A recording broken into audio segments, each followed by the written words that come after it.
আবে ওই দেখছিস কি মালচার। আর সকাল সকাল মনে হচ্ছে শালা সোনা মাসির মুখ দেখে এসছিস, বেশ তো দানের পর দান মেরে যাচ্ছিস। ইস, মা রেশন তোলার জন্য টাকা দিয়েছিল, সব তো ঢুকে গেল। এ রাহুল, তুই আমাকে 100 টাকা ধার দিস গুরু। গান্ডু আগে 400 বাকি আছে, ওটাকে ছাড়। ওই তোরা তাস বন্ধ কর, কাজের কথা আছে। বড়বাবুর সঙ্গে আমার কথা হয়ে গেছে, বুঝলি? 40% চাইছে। মানে তোরা যা কামাবি তার মধ্যে থেকে 40% বড়বাবুর হাতে দিয়ে আসতে হবে। যা সালা, আমরা এতগুলো ছেলের ভাগে মাত্র 60%।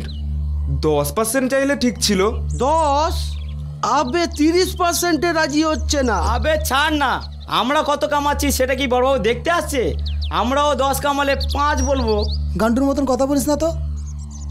ধান্দা করতে হলে সবসময় পরিষ্কার থাকতে হবে, নইলে বেইমানিটা যেদিন জানতে পারবে না, শালা এমন লাফাটা ভিতরে ঢোকাবে না, দেখবি পুরো লাইফটাই পচে গলে মরতে হচ্ছে। আমি একটা কথা বলবো, চল রং বদলাই। দেখ, শুধু বড়বাবুকে হাতে রাখলে হবে না। শম্ভু ঠিকই বলছে।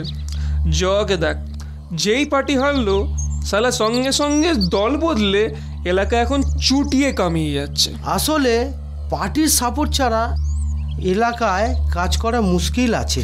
আমাদের পার্টির এখন যা অবস্থা, তাতে হাওয়া খাওয়া ছাড়া আর কিছু পাওয়া যাবে না।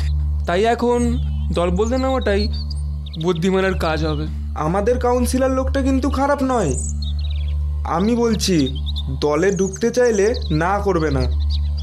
পল ঠিকই বলছে। একদিন শ্রীকান্তদা আমায় রাস্তায় দেখে দেখা করতে বলেছিল। ওনারও ইচ্ছা আছে আমরা সকলে ওনার পার্টিতে ঢুকি। একটা কথা বলবো, এই কথা আমি তোদের বলবো বলে ভাবছিলাম। তাহলে আর কি, আমরা সবাই যখন রাজি, কি আর করবে আমাদের পার্টির বাবাজি। ইস, ওই ছোটুর বাবা যদি আর কিছুদিন মুখ্যমন্ত্রীর গদিতে থাকতো, চাঁদার টাকা অন্তত এখনো মদের খরচটুকু চলে যেত। কি বলছো নু, তুই কি বলতে চাস? কথাটা তোরা খারাপ বলছিস না, তবে আমি ভাবছি অন্য একটা কথা। শ্রীকান্তদার দয়া যদি একটু থাকে, কামাবার রাস্তা তো হবেই, কিন্তু শালা ওই জগাকে আমি একদিন দেখব। শালা আমার এই দাগের বদলা আমি নিয়ে ছাড়বো।